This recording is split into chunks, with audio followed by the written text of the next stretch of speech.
The Inclusive Growth Commission is following in the illustrious footsteps of the City Growth Commission chaired by Lord Jim O'Neill.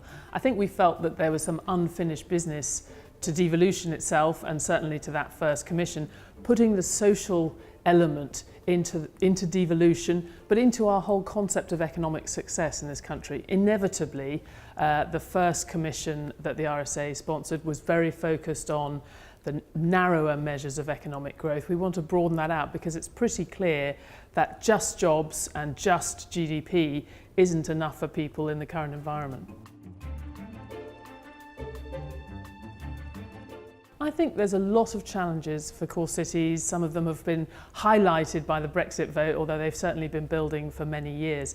It's this sense that narrow economic success, and even some of the models for economic success and economic regeneration in city areas, has not really benefited all the people living there, and has not really brought down the social problems that maybe we expected that kind of social improvement to come with rising employment and growth. In fact, many of those problems have become more entrenched.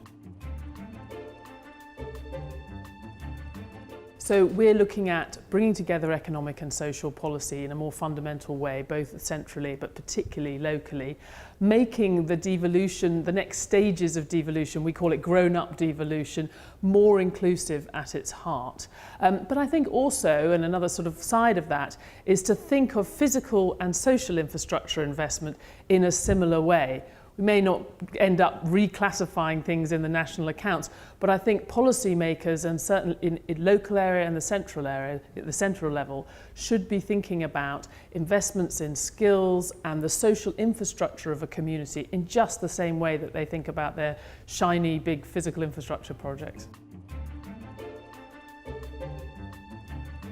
I think there's a challenge here for business leaders as well, because one thing I've heard from evidence sessions around the country is that businesses also need to be thinking about how their activities fit in to the broader community and long-term investment in that place. Place-based growth is something that businesses should think about as well as just city leaders.